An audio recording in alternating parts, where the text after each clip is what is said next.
კაცმა დედაკაცად და მამაკაცად შექმნა და ორივეს უთხრა იბატონეთ, ანუ ორივე შექმნა ბატონად. არ შეუქმნია ქალი კაცის მონად. მიწიერი კანონზომიერების მიხედვით შეუძლებელია მოხდეს.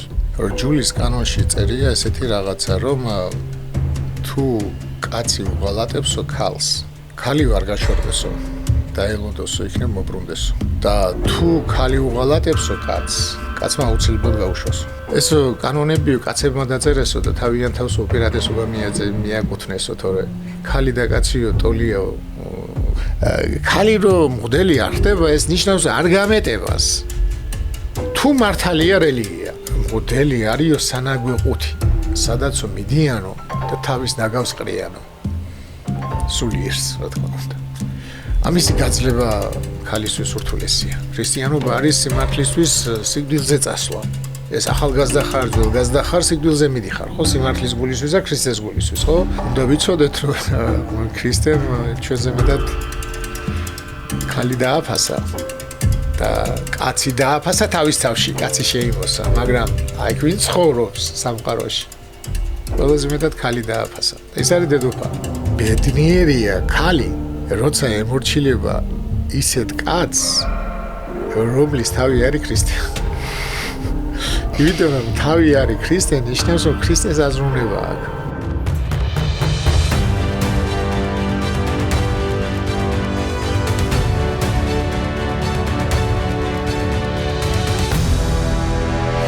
მოგესალმებით დროების YouTube არხის მაყურებლებს, მადლობა რომ ჩვენთან ერთად ხართ. აგრძელებთ ჩვენი გადაცემების ყურებას, გამოხმაურებას, გულშემატკივრობას. მადლობა ამ ყველაფრისთვის. კიდევ ერთხელ მინდა მოგილოცოთ დამდგარიშობა.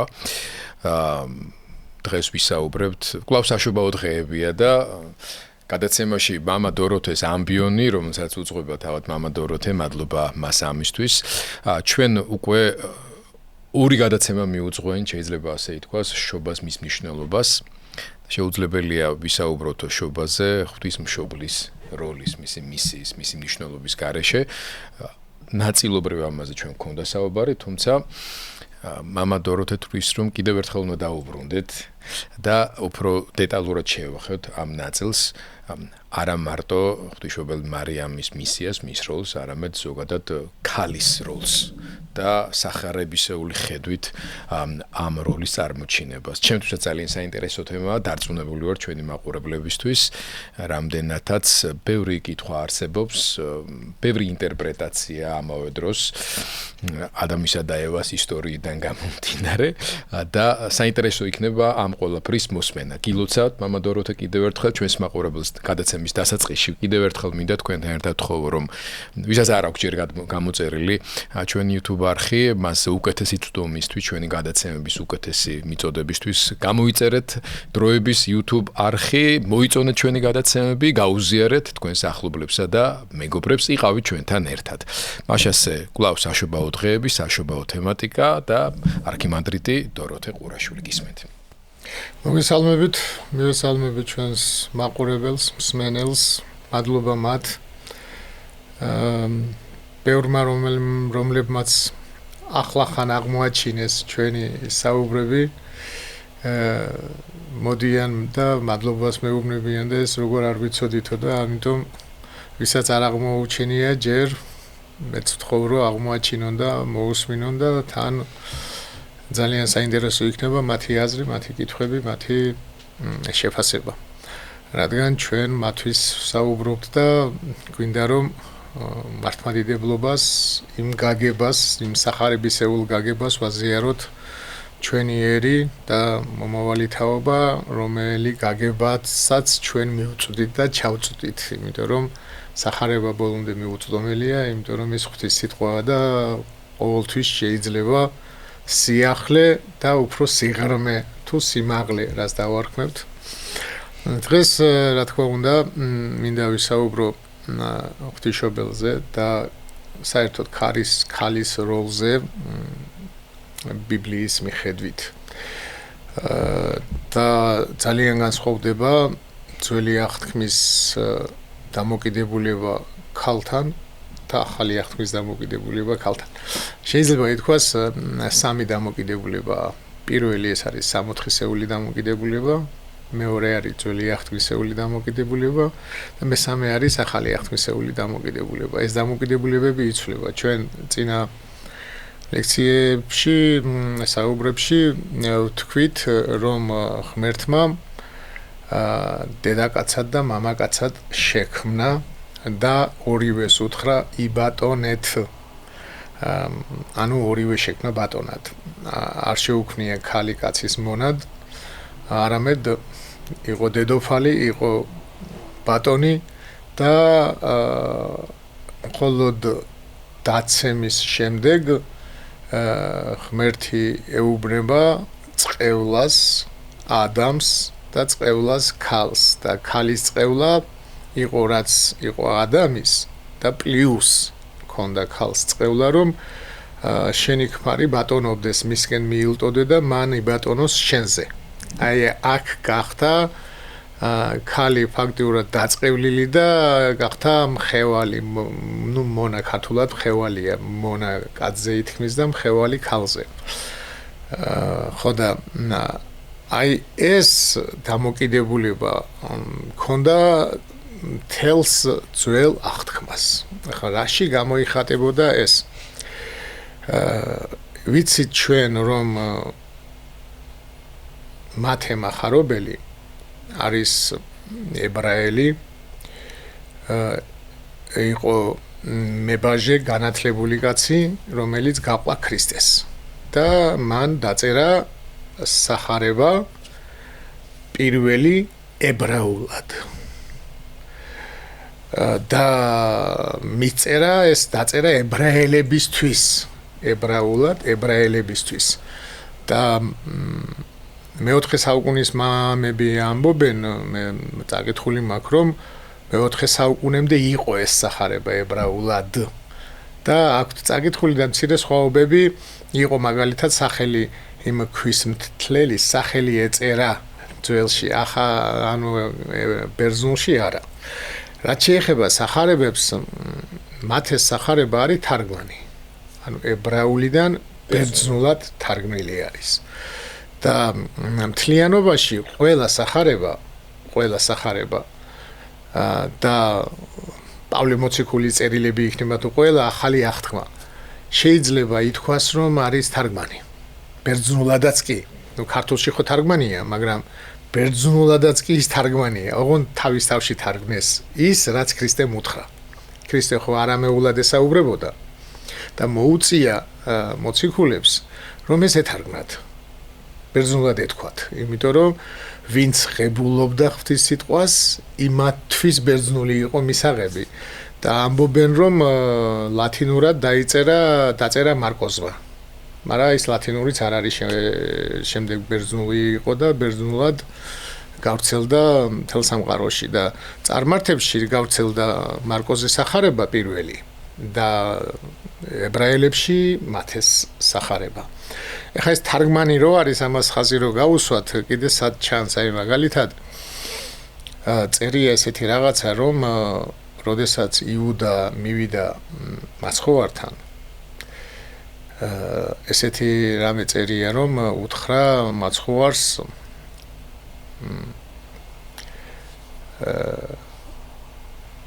ეტყობა ებრაულად უთხრა შალომი.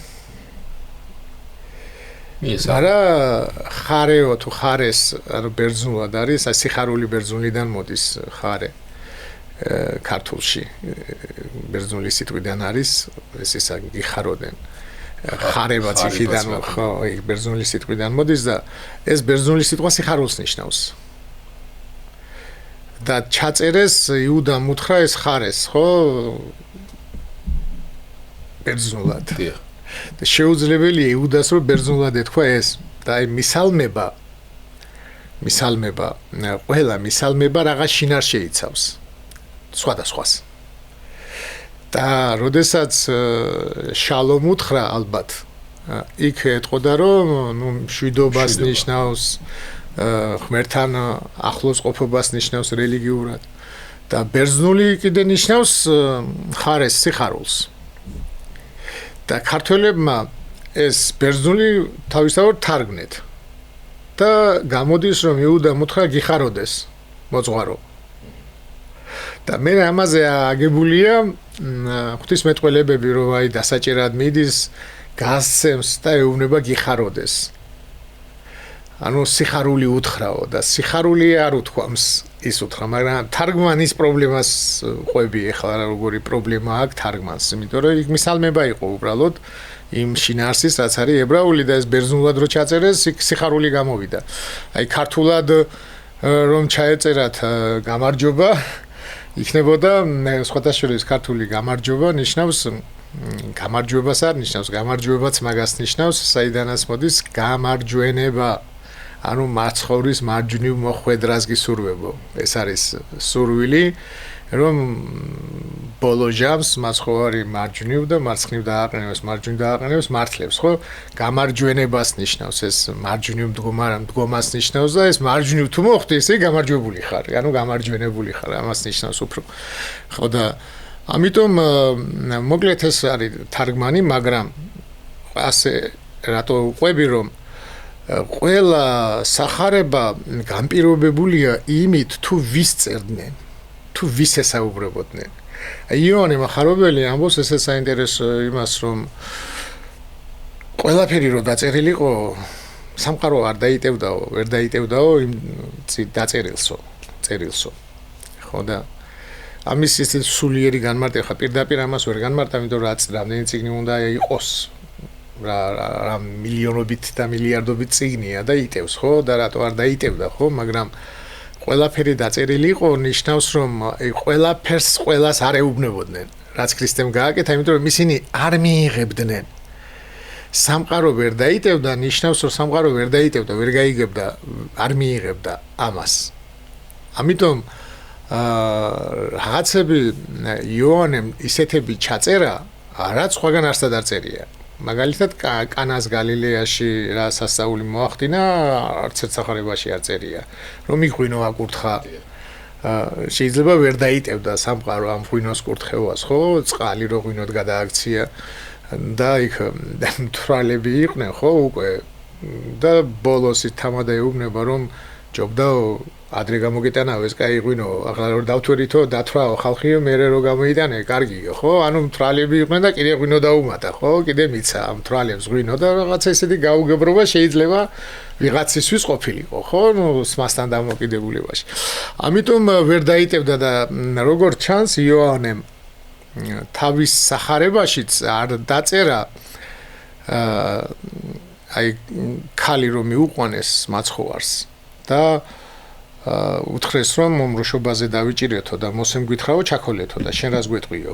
ეს იოანესთან წერია სახარებაში. და მაცხოვარი ეუბნება თქვენ შორის ვინც უცოდველია პირველი მან ესროლოსო და ისეთი სიტყვა უთხრა, იმიტომ რომ როგორც სოლომონი ამბობს არ არის კაცი რომელიც შენ წინაშე არ არის ცოდვილი. და თუ უცოდველად ჩათვლი და ისინი იქნებოდნენ ჩასაქოლი. პირველი ხო მე ესრო და ესე იგი თუ ესრო და უცოდველად ჩათვალა თავი. და მაცხოვარმა ესეთი სიტყვა უთხრა რომ შენ თუ უცოდველად ჩათვლი თავს, ესე იგი შენც იქნები ჩასაქოლი, ხო? ხო და წავიდნენ, არ ჩაქოლეს ეს ქალი და ამბობენ რომ ეს არის ჩამატებული სახარებაში, იოანეს სახარებაში, მაგრამ ჩამატებულია იოანეს მოწაფის მიერ. იოანეს მონაყოლია მოუყვა, მაგრამ არ ჩაწერა. ნუ ესეთი აზრია რა მეცნიერული, რომ მოწაფის მიერ არის ჩამატებული ეს ცოტა მოგვიანებით. ხო და მოკლედ მათე მახარებელი გადავიდეთ ახლა ჩვენ ღვთისმშობელზე, ნახეთ როგორ იწყებს ახან ებრაელებს წერს, ამბობს რომ აბრაამმა შვა ისააკი, ისააკმა შვა იაკობი და ასე შემდეგ. ანუ ახსენებს კაცებს.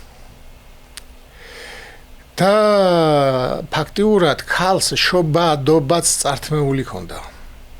აბრაამა კი არ შვა, სარამ შვა. ხო, აბრაამიც. მაგრამ სარას არ ამბობს. მიუხედავად იმისა, სარა უდიდესი ფიგურა ძველ აღთქმაში, დედა ისააკის, რჩეულის დედა არის ისრაელის, მაგრამ არ ამბობს სარამ შვა. მისი როლი და წვლილი დაკნინებულია. დაკნინე აბრაამმა შვა. ხო და მათე מחარობელი გამოტოვებს ღვთისმშობლის ხარებას. არა და იცის. იცის რომ ანგელოზი ღვთისმშობელს გამოეცხადა. მაგრამ არ ამბობს. ამას ამბობს ლუკა. და ლუკა წერს წარმართებს. და მათე ამბობს რომ შემდეგს რომ ღვთისმშობლის შემდეგ იოსები რომ დაეჭდა როგორ არ უნდა წაყვანა ხო და ანგელოზი ეცხადება როცა ამას ფიქრობდაო გაშვებასო. ეს საინტერესო წერია იოსებიო მართალი კაცი იყო და განიზრახაო ფარულად გაშვება მისი. აი ეს მართალი კაცი იყო არის ძალიან მნიშვნელოვანი ნათქვამი თუ მართალი იყო ჯულისმიერი აუცილებლად უნდა განეცხადებინა ეს არაფორმალური ფეხმძიმობა უნდა განეცხადებინა ჯულისმიერ და ჯულისმიერი მართალი კაცი ფარულად რო უშვებს ჯულისმიერ არ არის მართალი აბა რის მიმართ იყო მართალი ხო აი ჯულზე მაღლა დგომაა სიმართლე კანონებზე მაღლა დგომა სიმონ ღვთისმეტყველს აქვს ნათქვამი რომ ვისაც უნდაო ღმერთის მოპოვებაო შეუძლებელია ადამიანურად იცხოვროსო ეს არის აი კანონებზე და კანონზომიერებაზე მაღლა დგომა იგივე ხდება ღვთისმშობელთან და მივალთ იქამდე რომ აი როცა ანგელოზი სასწაულს ახარებს და კანონზომიერებაზე მაღლა დგება ღვთისმშობელი მოკლედ ხო და აი ეს იოსებს რო გამოეცხადა ამას წერს მათე და გამოტოვა ის რომ მარიამს ეხარა ეს და რატო გამოტოვა იმიტომ რომ ებრაელი ერისთვის მიუღებელი იყო რომ ქალს გამოეცხადა ანგელოზი და ის რისთვისაც ერი ემზადებოდა ის რისთვისაც ეკლესია ემზადებოდა ეს უთხრა ქალს და არა კაცს იმიტომ რომ თავად ებრაელში ქალის როლი იყო დაკნინებული თავისთავად და ძალიან მნიშვნელოვანია ღვთისმშობლის პასუხი ანგელოზთან რომ ვით არ იქნება ესო მე რომ მამაკაცი არ ვიცი ანუ ღვთისმშობელმა იცის ეუბნება შენ შობძეს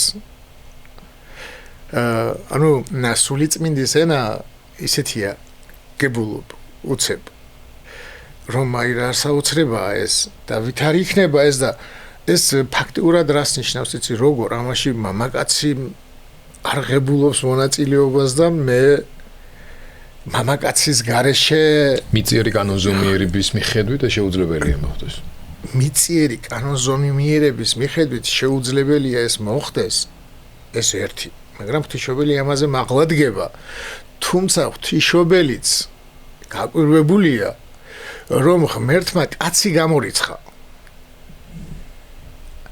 და ქალისაგან და სულიწმინდისაგან იბადება ის ვისაც ამდენი კაცები ემსახურებოდნენ ნუ აბრამით და ნოეთი და ადამით დაწყებული და შემდეგ მოსე და დავითი და რამხელა მამები არიან და ეს გამორიცხა როგორც სამოთხეში ეშმაკი გველის სახით ევასთან გავიდა კავშირში ადამთან არ გასულა ევასთან გავიდა კავშირში და ევა აცთუნა ამიტომ ღმერთი ანგელოზის მეშვეობით კავშირში გადის ქალთან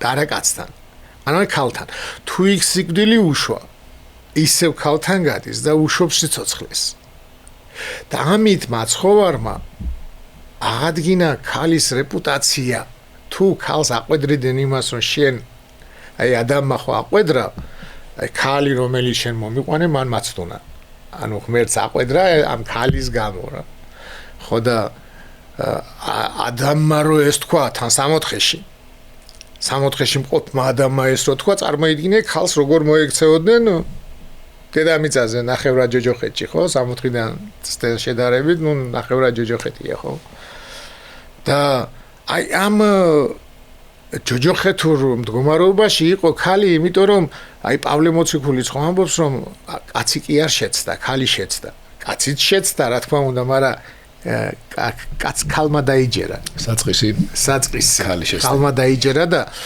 აი ღვთისმშობელთან გამოცხადებით ქალმა ქალს აღადგენინა თავისი რეპუტაცია და როდესაც აი დააგვირდით მათემახარობელი მიუხედავად იმისა რომ მან იცის უკვე ყველაფერი მოციქულია ებრაელებს რო წერს აი ეს არის ძალიან საინტერესო მათ ეს სიტყვები წავიკითხავ და არ შეუცვნია იგი ვიდრე არ შვა თავისი ძე და დაარქვა მას იოსებმა სახელად იესო აი ეს ძველ აღთქმაში აქ არის ჩამატებული პირმშო და ეს პირმშო წერია ლუკასთან წერია რომ დაშვა ძე თავისი პირმშო შეახვია და მიაწვინა იგი ბაგაში ვინაიდან სასტუმროში არ იყო ადგილი მისთვის აი დააკვირდით ახლა მიუხედავად იმისა რომ მათემ იცის რომ არაფერს შუაშია იოსებ მთელი ისა ამტკიცებს რომ ის იყო სულიწმინდისაგან და იოსებს ეუბნება ანგელოზი რომ მისი სახელი არის იესო და ნუ გეშინია მისი წაყვანებას ის სულიწმინდისაგან არის იცის იოსებმა მათემაც იცის რომ ეს იოსები აქ არაფერს შუაშია უბრალოდ გამზრდელია და მაგრამ ვერ ამბობს რომ მარიამმა შვა ესმით ებრაელებს ეუბნება და ვერ ამბობს და არ შეუცვნია იგი ვიდრე არ შვა თავისი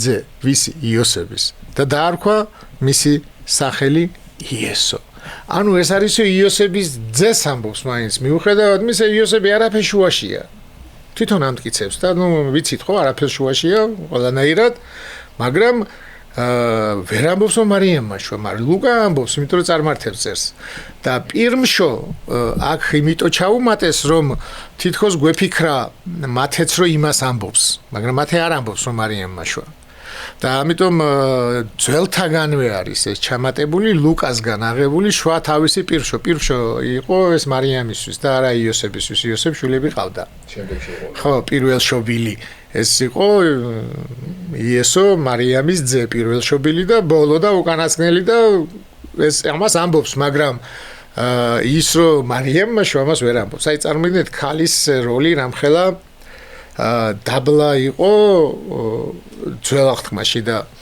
შემდეგ აი ეს ახალი აღთქმის მამები წერენ ამას მაგრამ ვერ წერს ხო ახალი აღთქმის ტრადიციას ვერ გაურბიან მიყვებიან ისე ძალიან მძიმე იყო გამოსვლა მათესთვის იმ ცნობიერებიდან ძალიან საინტერესო ადგილია ფილიპე მივა ნათანაელთან და ეუბნება ვიპოვეთო ის ვისაც ვეძებდითო და ნათანაელი ეუბნება განა შეიძლება გალილეიდან ამ ესეკეთე იყოსო და ეს ეუბნება მოდი და შენ ნახეო და გზაში ქრისტე ეუბნება რომ მიდის ქრისტესთან სანამ მივა რომ აჰა ჭეშმარიტი ისრაელელიო და საიდან იციო და სანამ ის მოგიხმობდაო შენ ფილიპეო მანამდე გიხილეო ლეგვის ქვეშ ლოცულობდნენ ებრაელები ჩრდილში და შენ ლოცულობდიო ჩემთან ანუ ღმერთს რო ევედრებოდი მე გიხილეო ანუ ღმერთი ვარო რა ეგ უთხრა ფაქტიურად ანუ მე ვხედავ იმას შენ რას აკეთებდი იქ სანამ ეს დაგიძახებდა და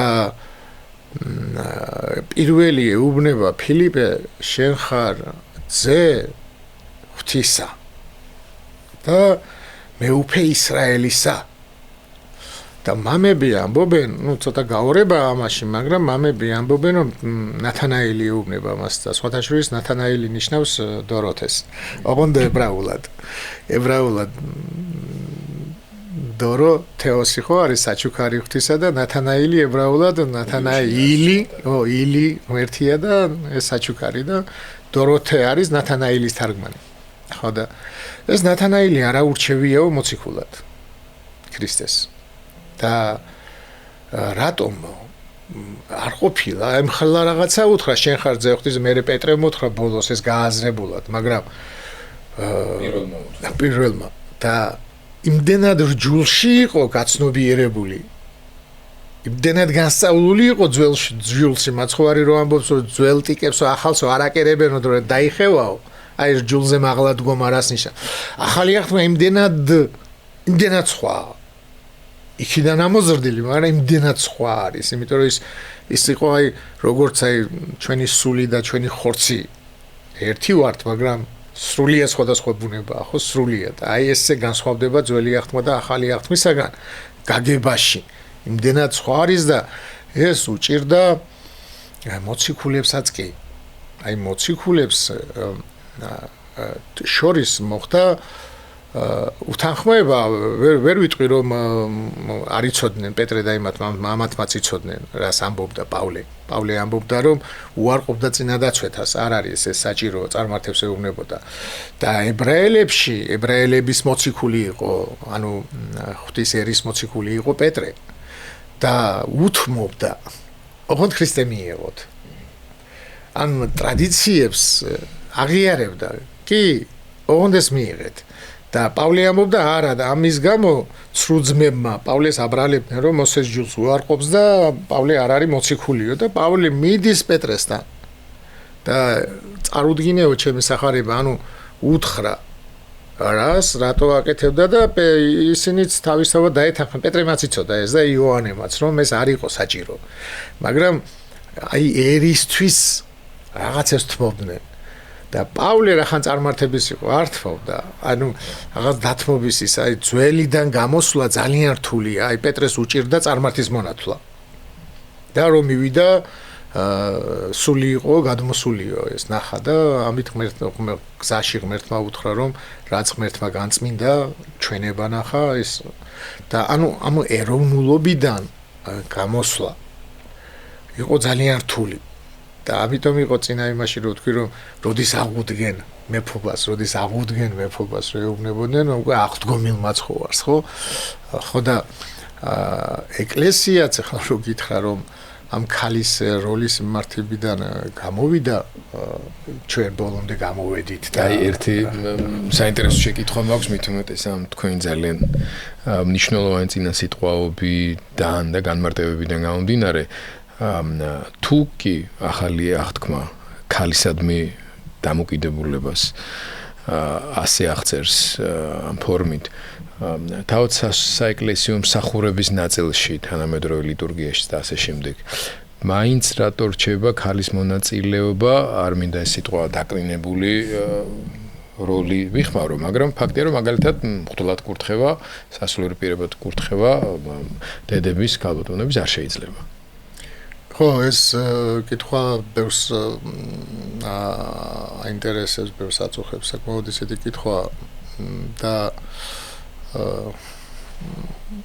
მოდი ცირეს ვიტყვი ძველი რჯულის კანონიდან რჯულის კანონში წერია ესეთი რაღაცა რომ თუ კაცი უღალატებსო ქალს ქალი ვარ გაშორდესო და ელოდოსო იქნებ მობრუნდესო ჩვენს რჯულის კანონში წერია და თუ ქალი უღალატებსო კაცმა აუცილებლად გაუშვასო ну კაც კიდე შანს უტოვებს და ქალთან მიმართებაში მკაცრი მიდგომა. ხო და დააკვირდით აი ეს ადგილი აქ ორ უდიდეს მამას ეკლესიის სვეტი, რაზეც ეკლესიის სწავლება დგას, ეს არის გრიგოლ ღვთისმეტყველი და ბასილი დიდი. ამათ ესენი შეეხნენ ამ რჯულის კანონის ამ პუნქტს, ამ მუხლს. და ძალიან საინტერესოა რას ამბობს ბასილი დიდი და გრიგოლ ღვთისმეტყველი. სხვადასხვას ამბობენ, მაგრამ ბასილი დიდი ამბობს რომ ესო არ ვიციო, რატო ჩაწერესო. ალბათო ტრადიცია გაითვალისწინესო. აი ეკლესია ითვალისწინებს რაღაცა ერის რაღაც ტრადიციას და იმას აუმჯობესებს, მაგრამ შეიძლება სრული ჭეშმარიტება არ იყოს იმაში, ცხოვრების რაღაც წესში. იმიტომ რომ ქალი და კაცი ზნეობაში ტოლია. ზნეობრიობაში ერთი და იგივე პასუხი მოეთხოვება. და ვასილი დიდი ამბობს ამას, აი არ ვიციო რატო დატოვესო, ალბათო ტრადიცია გაითვალისწინესო და გრიგოლ ღვთისმეტყველი უფრო დაუნდობელია. და ის ამბობს ესეთ რაღაცას, რომ ეს კანონები კაცებმა დაწერესო და თავიანთ თავს უპირატესობა მიაკუთვნესო, თორე ქალი და კაციო ტოლიო ცოდვაში და ერთნაირად მოეთხოვება, კაც როგორც მოეთხოვება ღალატი, ისე ქალს მოეთხოვება ღალატი და თუ ქალი უნდა გაუშვა, ეს კაციც უნდა მოიშორო, ხო? იმიტომ რომ გიღალატა. და დღევანდელი სამყარო ესე ჩვენ არა, მაგრამ ცივილიზირებული სამყარო ეგრე ფიქრობს, რომ არ შეიძლება არც იმისგან ღალატი. ჩვენთან ეთყობა ჯულის კანონი კარგად გაიაზრეს, რაც სადაც რამე შეცდომაა, იმას ჩვენ კარგად ვითვისებთ, როგორც ერი ტრადიციულად და ათვისებული აქვს ჩვენს იმას. რაღაც ნაწილს რომ არიან ისეთები, რომლებიც სწორად მიუხედავად იმისა, რომ ეს ნაწილი შეიძლება იძახდეს ოჯახური სიწმინდე და ასე შემდეგ, მაგრამ სინამდვილეში ეს არ არის სიწმინდე. კაცს იმხელა უფლებები აქვს ზნეობრივი დაცემაში, ვიდრე ქალს ჩვენთან და ეს არ არის სწორი. ხო, მოკლედ, რაც შეეხება ქალის მსახურებაში მონაწილეობას, აი თქვენ კითხვას მიუბრუნდეთ და ეს არის ძალიან ესეთი ფაქიზი თემაა და ძალიან მაღალი ცნობიერება უნდა. როდესაც მოციქულებმა ნახეს საჭიროება ქვრივების მომსახურების, ესე თქვეს, რომ არ არისო კარგივე ჩვენო სიტყვას მოვშორდეთო, სიტყვის მსახურებასო და ქვრივების მსახურები დავკავდეთო. ქვრივები, ანუ ეს იყო ქრისტიანული თემი და ერთმანეთს ემსახურებოდნენ. ქრისტიანული თემი ერთმანეთს ემსახურება, ერთმანეთზე ზრუნავს, ესე უნდა იყოს. დღეს არ არის ეგრე. და აირჩიეს დიაკონები. დიაკონი მსახურს ნიშნავს პირდაპირ გაგებით. რომ ეს დიაკონები იყვნენ კაცები. და იქიდან ერთ-ერთი იყო უდიდესი ღვთისმეტყველი სტეფანე პირველ მოწამე, რომელიც ჩაქოლეს. და კითხვა იბადება, აი ქვრივები უნდა მომსახურებოდნენ, ანუ ქალებს უნდა მომსახურებოდა კაცები, დიაკონები, ახალგაზრდა ბიჭები, ნუ შედარებით ახალგაზრდა მსახურე დიაკონად ახალგაზრდებს ირჩევენ უფრო, რომ მსახურება შეძლოს ფიზიკური. ტაბლების მსახურად. ტაბლა ნიშნავს ბერძნულში არის ტრაპეზი. ტრაპეზი, აი ჩვენ დღეს ტრაპეზი რაც არის, რასაც ტრაპეზს ვეძახით საკურთხეველში. მაგიდას ნიშნავს ქართულად. ტაბლას, ანუ მაგიდას, მაგრამ ბერძნული სიტყვას ხმარობთ, იმიტომ რომ ბერძნულად ტრაპეზი ქართულად მაგიდაა. და იქაც დიაკონი ემსახურება უფრო. ეპისკოპოსი ძალიან ცოტა რაღაცას ამბობს და ძალიან ცოტა რაღაცას აკეთებს. დიაკონი ემსახურება. იმიტომ მსახურება, აი ეს გარეგნული მსახურება არ არის მაღალი, უფრო არის აი მარიამ რაც აირჩიეს სიტყვის მსახურება და რაც უფრო მაღალია იერარქიულად, მით უფრო სიტყვას ემსახურება და არა გარეგნულ იმებს. და როდესაც აირჩიეს ეს 7 დიაკონი, მე კითხვას მიჩნდება, რატო ქალები არ აირჩიეს მსახურებად? და რო აირჩიათ მაგალითად ეს ქვრივები თვითონ დიაკონებად, რამდენად დაფასება იქნებოდა ქალის. როცა ქალს აურჩევ მსახურს, მაშინ უფრო აფასებ ქალს თუ ქალს როცა მსახურად აირჩევ. ანუ პირიქით უფრო პატივისცემის გამოხატულება იყო, რომ არ დაასაქმეს ესე თქვა. აი დღეს გაიგება, დღეს სამწუხაროდ, აი თუ ეპისკოპოსობა, თუ მღვდლობა, თუ დიაკონობა ისეთია და ისეთი პატივია, როგორც ეს დღეს არის მიჩნეული, მაშინ ქალი უნდა აირჩიო. პატივი თუ. მაგრამ მესამე საუკუნის ჩათვლით ქრისტეს მსახურება პატივი კი არ იყო. მოწამეობა იყო. უდიდესი თან თუ მართალი მღვდელი ხარ, თუ მართალი ეპისკოპოსი ხარ, მუდმივ დევნაში ხარ და თან წარმოიდგინეთ პავლე მოციქული, როდესაც ამბობს, ვისაც ეპისკოპოსობა უნდაო, კარგი საქმეაო და იყოსო პატიოსანი ოჯახის ქმარიო, ერთი ცოლი ყავდესო და ასე შემდეგ. პავლე მოციქული პირველ საუკუნეში ამბობს, დასაწყისში. იმიტომ რომ ეპისკოპოსობის ნდომა იყო სიკვდილის ნდომა. წყემსო დავცემო და განიფანტებიანო ცხრებიო ქრისტიანებს ამ სიტყვას, ანუ ქრისტე დასწავით ეშმაკმა რომ ესენი გაფანტული იყვნენ, მაგრამ შემდეგ ისევ შემოიკრიბა ხო აღდგომის შემდეგ. მთელი 3 საუკუნე ნადირობდნენ თავზე, ანუ ეპისკოპოსებზე. მესამე საუკუნემდე ყველა მოწამე თითქმის, ყველა მოწამე არის ეპისკოპოსი უმეტესწილად ეპისკოპოსებს ყლავდნენ, რომ ცხვარი გაფანტულიყო. და მაინც უნდებოდათ ქრისტეს გულისთვის სახურება. წარმოიდგინეთ ახლა როგორი მოციქულების დროს აი ქალს ქადაგებით არავინ არ მიიღებდა, მოკლავდნენ. შენ ვისასწავლიო ჭკუასო, ეთყოდნენ ქალს არ შეეძლო, ანუ ტრადიცია იყო ეს, ხო თავში ხო თქვით რომ ქალი როგორი მაშინ. და თუ დღეს ვიტყვით რომ ქრისტიანობა და ეპისკოპოსობა არის კარგი ჯიპი, ბევრი ფული, კარგი გავლენები და თავრობის მსახურება, მაშინ მაგას ქალით შეძლებს. რატომაც არა, ხო? რატომაც არა, მაგრამ ქრისტემ უთხრა მოციქულებს რომ როცა ფეხი დაბანა, თქვენ ხო იცით მე ვინ ვარო? და მე გბანთო ფეხს, მე გემსახურებითო თქვენ. აი ესე წადით და მოემსახურეთო. ეხლა ქალი ფეხის დამბანელად ქალი რო დაიყენო, რასაც აკეთებენ. ეს ხო არ არის პატივი. მსახურად რო ქალი დაიყენო. ანუ მღვდლობა გახდა პატივი. და იმიტომ გაჩნდა ეს კითხვა. თორემ პირველ საუკუნეში არავის არ გაუჩნდებოდა ქალი რატომ არ არის ისა. მოწამეები ქალებიც იყვნენ. ისედაც აწამებდნენ, ხო? მის გარეშე ბარბარეს მაგალითად მამა მაწამა, ხო? თეკლა და ეკატერინე და უდიდესი ისინი. მაგრამ წარმოიდგინეთ მსახურების დროს რას უზამდნენ. ისწავლებას რო დაუწყებდნენ რას უზამდნენ. რამდენჯერ ჩახოლეს პავლე. პავლე რას ამბობს რომ რამდენი ის მომხდაო, მათრახიო, ქვით ჩამქოლესო. აი ამად დაეყენებინა ქრისტეს ქალი? დედამისი დაეყენებინა ამად?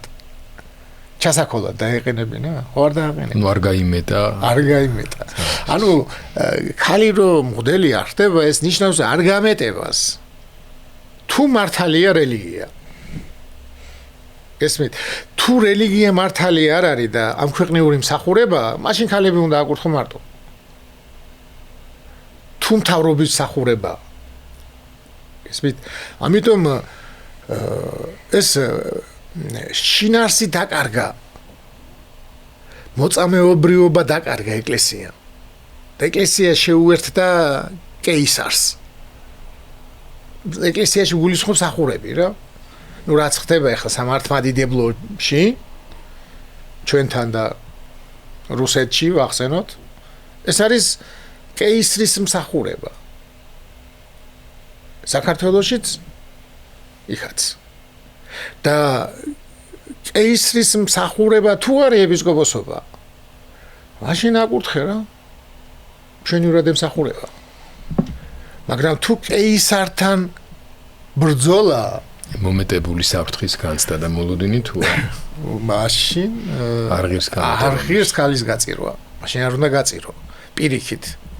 ის დედოფლოფალია. ამიტომ არის მართლმადიდებლობაში ქალის მეფობა შეიძლება, ხო თამარ მეფე ყავდა. მეფობა შეიძლება ქალის. ყველაფერი შეიძლება.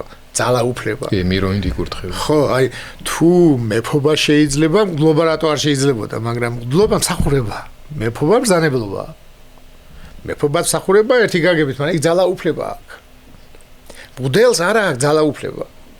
ეპისკოპოსს ძალაუფლება არ აქვს. მღვდელის ძალაუფლება არის სიტყვა. მართალი სიტყვა. და ამ სიტყვის გამო პავლე მოციქული იდევნებოდა. იქოლებოდა, გარბოდა ნავი გაუტყდა, იძირებოდა და ამით იქებს თავს. და კი, კაცისთვის ესაქებარია, მაგრამ ქალს კიდე რაღაცებს უზამდნენ, არ მინდა აქ ახლა ვახსენო, მაგრამ ქალს კიდევ უფრო მეტი განსაცდელი. უფრო მეტი განსაცდელი ელოდა მაშინ. ამიტომ ქრისტიანობაში ეს ქალისთვის მომსახურება არის. ჩვენ უნდა ვემსახუროთ. ისინი არიან დედოფლები. ჩვენ მსახურები ვართ. ეს მღვდლობა დღეს როგორ არის? მუდლად აკურთხებენ და გონია რომ თელიერი მას უნდა ემსახუროს და მე მარტო ვაზიარო. და პირიქით არის.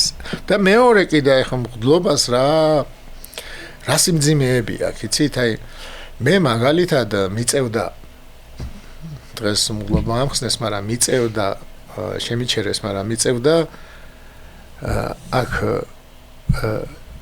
გოგო ბიჭებისთვის, ახალგაზრდებისთვის 20-21 წლის ბიჭებისთვის და ბიჭები და გოგოსთვის ჯვარი უნდა დამეწერა და მათთან ერთად მეხარა და იქ მიწევდა კიდევ 20 წლის 25 წლის ბიჭი, რომელიც მოკლეს ან მოკვდა, იმათთან იქ მისვლა და მათთან ერთად ტირილი. აი ხალს ეს არ შეუძლია. თუ იქ ტირის, აი აქ სიხარულში იყოს ძალიან უჭირს. და ახსარება, აი ყველაზე მეტად მეძარება ადამიანები, როცა თავის თავზე ცუც მეუბნებიან. განსაცდელი და რაღაცას კი არა, მაგას ვაყოლინებ და მე ვეხმარები, მაგრამ აი თავის თავს რო გმოვობს რაღაც, აი იმდენად დამდგუნველია, გესმით, იმდენად ადამიანის ცუდის მოსმენა ჩემთვის მაგალითად, აი ახსარებებში. მათზე თუნდაც აი ისეთ ადამიანზე, რომელიც ვიცი რომ მაგარი მორწმუნეა, მაგრამ აი მიჭირს რომ მის მასზე თვითონ თავის თავზე ცუც რო ამბობს, მაგისი მოსმენა. ესმით მაწუხებს. ანუ პაისის აქ ძალიან საინტერესოდ ნათქვამი რომ მოდელი არისო სანაგვე ყუთი, სადაც მიდიანო და თავის ნაგავს ყრიანო. სულიერს, რა თქმა უნდა. ამისი გაძლება ქალისთვის ურთულესია. ფსიქოლოგიურად, ემოციურად ძალიან რთულია. ესეა ქალი აწყობილი. ქალი აი დედა, სხვა ისა, ესმის და იქ თუ აი ასეთი ემპათიურობის ხარისხი უფრო ღრმა არის. შვილი რო უკვდებათ, ხო ვერ გამოდის ქალი, мама უფრო გამოვა ამ მდგომარეობიდან. აი ქალი მას ვერ ივიწყებს და აი წარმოიდგინე, როცა შენი შვილი გახდა ყველა და აგერ აწამებენ, აგერ გიკლავენ. აი ვერ გამოვა იქიდან. კაცი გამოდის. ქალი ვერ გამოვა ამ ტრაგედიიდან, იმიტომ ქრისტიანობა ტრაგედია ისე არ არის ქრისტიანობა, სიხარული არ არის. ქრისტიანობა არის სიმართლისთვის სიკვდილზე წასვლა. ეს ახალგაზრდა ხარ, ძველგაზრდა ხარ, სიკვდილზე მიდიხარ, ხო, სიმართლის გულისთვის და ქრისტეს გულისთვის, ხო? და აი ამაზე წასვლა ქალმა შეიძლება შეძლოს, მაგრამ შვილზე გაუჭირდება. თვითონ წავა, მაგრამ შვილზე გაუჭირდება, გესმით? და აი ესეთი ქრისტიანობას თუ სწორად გავიგებთ, მაშინ ქალი მაგარი დაფასებულია. და არ დაგვავიწყდეს რომ აღდგომილი მაცხოვარი როგორც შობილი ქალში იშვა, ისე აღდგომაც ქალმა უშვა, ქალს გამოეცხადა. ხო, ქალს გამოეცხადა და სიტყვანი მათნიო ეგონათო, სიტყვანი სიჩქურისანი, ძველში წერია სიჩქურისანი. რას ნიშნავს? სიჩქურისანი მეგრულში არის შემორჩენილი ჩქიჩქუ. ჩქიჩქუ არის პატარა ბავშვი. რასა? სიჩქურისანი ძველიაში წერია და თქვა ძველ ქართულშიც ესე იყო ჩქიჩქუ. სიჩქურისანი, ანუ აი პატარა ბავშვები რო რაღაცას ბუტბუდებენ, ეს ეგონა პეტრეს, როცა უთხრეს, აღსდგავ, არ არისო იქ. ქალებმა ახარეს. როგორც ქალმა მიუტანა რაღაც ნაყოფი, ეს იყო ახარა, რო აი ღმერთები ვხდებით, ხო? და სინამდვილეში მოკვდა ორივე და სულით. და აქ ქალმა მარიამმა ნახა პირველად მაგდალინელმა და ყველა დედაკაცმა შემდეგ და მერე ნახეს. მოციქულებმა ნახეს უკვე ოთახში. იქ მივიდა მათთან. და ქალები მივიდნენ იქეთ. და ესე ძალიან მაგარი ის არის ქალის ისა. აი მაცხოვრის სიკვდილი წარმოიდგინეთ, რომ აი ქალის სიდიადე რაშია რა როგორი აი ვერ გამოდის მეთქი იქიდან რომ თქვი შვილი ან მეგობარ სიკვდილზე რა სხვის სიკვდილს საკუთარი სიკვდილს როგორ განიცდის ქალი მოციქულები იმალებოდნენ ქრისტე რო დაასაფლავეს არ ჯვართან იყო მარტო იოანე იყო ისიც იმიტომ იყო რომ ბავშვი იყო და ნათესავი იყო კაიაფას და არ დევნიდნენ თორე ისიც დიდი რო ყოფილიყო ისიც ვერ დადგებოდა იქ და იმალებოდნენ და ქალები არ შორდებოდნენ შორს იდგნენ მერე დააკვირდნენ სად დაასვენეს და შაბათმა რო გადაიარა ერთ შაბათს ქართულში კვირა ხო გვაქვს ერთ შაბათია ის კვირა ორ შაბათით იწყება ორ შაბათით იწყება იმიტომ რომ კვირა არის ერთ შაბათი და კვირი ჩანაცვლა კვირიოს უფლის დღედ და როდესაც მაცხოვარი გარდაიცვალა მოკლეს როგორც პირველი იუდას გაუხრა ამ ქვეყნიური მეფობის აღდგენის იმედი და 30 ვერცხლი მაინც დამჩერს იმიტომ ქრისტემ რო თქვა რომ აი როგორ ამბობენ იცით ფამები რომ ქალი რომ მივა და ნელსაცხებელს რო დაასხამს ეს ცოტა რთული ადგილია ეს და მაცხოვარი ამბობს რომ ესო ჩემი იმისთვის დასამარხად შეინახავ და ესე წერია მაგრამ სინამდვილეში ნიშნავს რომ ეს გახსნა ამ ქალმა და ცოტა დაასხა სურნელოვანი უძვირფასესი და ესო გაგვეყიდაო და შეიძლება ართმევდა ეს იუდა და ქრისტე ეუბნება დააცადეთო მაგიო ჩემ დასაფლავად შეინახოსო უფრო ამას ნიშნავს შეინახოს აი მე რომ მოკვდები იმისთვის შეინახოსო ეს ნელსაწყებელი და იუდა გაგიჟდა რას ქვია შეინახოს აღარ რას გვეკვდები ჩვენ ველით ფინანსამინისტრობას ელოდა იუდა ხა ფული მაყოლოდა მაგას დაქონდა და ფინანსამინისტრი უნდა ყოფილიყო ან რა ვიცი ეკონომიკის ან რაღაცა ის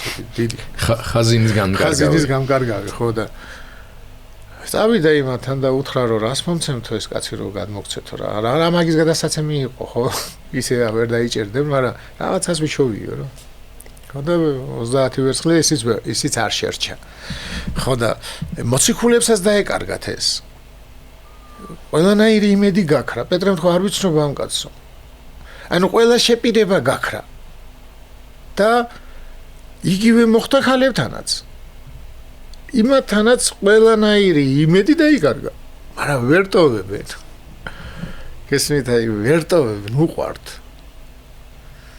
და მიდიან არა აღდგომილ მაცხოვართან მკვდარია და თან ელოდება ჯარისკაცები და თან ელოდება დიდი ლოდი ხა ჯარისკაცები ხوار გადაუგორებდნენ იმ ლოდს დაბეჭდილია არიციან იქ როგორ შევლენ უნდა შევიდნენ უბრალოდ სურვილი აქვს რომ მივიდნენ აი ეს სურვილი იმდენად აღემატება მიწიერ კანონზომიერებებს რაც თქვით ახლა დასაწყისში კანონზომიერება არის ამ ქვას ვერ გადააგორებენ ჯარისკაცები დგანან და ისინი არ მიუშვებენ ეს ქვა დაბეჭდილია დაბეჭდილი ნიშნავს რომ ეს ბეჭედი არ უნდა მოიხსნას იმ ქვიდან ამ ქალებს ვინ მოახსნევინებს მაგას მაგრამ მაინც მიდიან და ესე იგი პეტრეს ხო შეიძლება ეთქვა რომ სულელები ხართ ადვიდი ხართ ვინ გაგიღებთ მაგას ვინ მოგაშორებინეთ ვინ შეგიშვათ ვინ ნელსაცხებელი მიქონდათ რომ ეცხოთ მიცვალებული გაეპატიოსნებინათ ანუ შესულიყვნენ უნდა შეგით რომლის არავითარი შანსი არ ქონდათ აი მიწიერი გაგებით ნულია შანსი მიდიან ესმით აი ქალის სიყვარულის და ქალი რო ვერ ტოვებს თავის იმას აი რო შვილი მეგობარი ქრისტე აი ვერ დატოვეს მიცვალებული აი ესაა ქალს ეს სიდიდეა ქალს ამიტომ დგას თიშობელი ქერუბიმებზე და სერაფიმებზე მაღლა იმიტომ რომ აი ქალს რო შეუძლია სიყვარული ისეთი ქერუბიმებს და სერაფიმებსაც არ შეუძლია იმიტომ რომ სიყვარული დგება მაღლა გესმით სიყვარულით ჩვენ ცნობიერებით მაღლა ვდგევართ შეგვიძლია აი ჭადრაკიც კი არ არსებობს ნუ სოფლიო ჩემპიონატში ქალი და ისა შერეული ხო მაინც კაცი უფრო ის არის რა შეიძლება ქალმა ვიღაცა კაც მოუგოს მაგრამ ქიანობაში მაინც კაცი უფრო მაგრამ სიყვარულში ისდგას და სიყვარული უფრო შორს მიდის ჩვენ ხო გვაქვს სიყვარულზე ნასაუბრები და სიყვარული გასწავლის იმას რაც შეიძლება გონება ვერ გასწავლოს აი მაგალითად დედაზეა ნათქვამი ყველა ხო პირველად ხდება დედა ყველა დედა პირველად ხდება დედა და საიდან იცისო რა ასწავლოს როგორ რა გაუკეთოსო და უყვარსო ეს სიყვარული ასწავლისო როგორ მოექცესო მას ანუ თელი მეცნიერება შვილისა და დედის ურთიერთობის ხო უდიდესი მეცნიერება შეიძლება ათასობით წიგნი დაიწეროს აი დედა როგორ უნდა ექცეოდა შვილს და დედას როგორ აი ეს მეცნიერება ჩადებულია მხოლოდ ერთ იმაში სიყვარულში უყვარს დააკეთებს ისეც რომლის გაკეთება არ შეუძლია არც ერთ ტვინს არც ერთ გონებას არც ერთ აზროვნებას არ ვიცი აი აზროვნება მაგას ვერ გააკეთებს რაც შეუძლია დედამ გააკეთოს ამიტომ ჩვენ უნდა ვიცოდეთ რომ ქრისტემ ჩვენზე მეტად ქალი დააფასა და კაცი დააფასა თავის თავში კაცი შეიმოსა მაგრამ აი ვინ ცხოვრობს სამყაროში ყველაზე მეტად ქალი დააფასა და ეს არის დედოფალი ეს არის მეფე და მას უნდა ვემსახუროთ ტაბლებს ჩვენ უნდა ვემსახუროთ მათმა უნდა მიირთვან ძალიან საინტერესო ახსნა განმარტებები მოვისმინეთ დარწმუნებული ვარ რომ არა მარტო ქალები მამაკაცებიც დიდი ინტერესით მოусმენენ და არა ერთხელ ამ განმარტებებს რომელსაც ფესვები აქვს ძველ აღთქმაში ფესვები აქვს ახალ აღთქმაში და თანამედროვე ტრადიციებიც ამ თვალსაზრისით ჯერჯერობით ნაწილობრივ მიუყვება იმ ძველ კონსერვატორულ მიდგომებს მაინც როგორ ჩანს და ეს არის ადამიანის ბუნება ამას ყველაფერს თავისი ახსნა აქვს. მამადორით ერთს დავუმატებ. შეიძლება მაგაზე რაღაც აპელირება გააკეთონ. ჯვრის წერის დროს იკითხება რომ პავლე მოციქულის სიტყვები, პავლე მოციქულიც ის არის ძველი აღთქმის ადამიანია, მიუხედავად ყველაფრისა, იმიტომ რომ ქალებზე ცოტა ისე ამბობს. ტოლობას არ აკეთებს, ხო და წერია რომ კაცო და ემორჩილოსო კაცი არისო ქალის თავი და კაცის თავი არისო ქრისტე. ხო და აი ეს მოწონთ კაცებს, რომ ჯვრის წერის დროს რო იკითხება ეს ამოციქულო მოწონთ კაცებს და მე განვმარტავ რომ ბედნიერია ქალი როცა ემორჩილება ისეთ კაცს რომლის თავი არის ქრისტე. იმიტომ რომ თავი არის ქრისტე ნიშნავს რომ ქრისტეს აზროვნება აქვს და ქრისტეს აზროვნებით ქრისტემ როგორ დააფასა ქალი ეს რო იცის კაცმა იმ ქალის თაობა მორჩილება ქალს არ უჭერს პირიქით ესმეთან ის ახსოვს კაცს რომ ქალის თავია მაგრამ მისი თავი რო ქრისტეა ამას ხო ეგ არის აქ უპირატესი რომ ქრისტეა მისი თავი და აი რაც შეეხება პავლე მოციქული რომ ამბობს რომ ტრადიცია არ აგვაქვს რომ ქალმა თავშალი დაიფაროსო ნუ ტრადიციას ამბობს რა კაცმაო თავშიშველი უნდა ილოცოს ხო და აი ეს სიტყვები და თმა უნდა შეიკვეცოს კაცმა პავლეს მიხედვით მაგრამ ჩვენ ბერებით მას არ ვიკვეცავთ და ეპისკოპოსები და უდლები და არქიმანდრიტები ხო თავზე დაფარებული მიტრით ლოცულობენ ანუ თავზე ფარებენ სხვა ტრადიციაა მაგრამ ქალს დაუტოვეს თავშალი ანუ თვითონ პავლეს სიტყვას კაცები არ ასრულებენ შეცვალეს თავისთვის მაგრამ ქალს დაუტოვეს თავშალი პავლემ ესე თქვა რომ თავზე უნდა გეფაროსო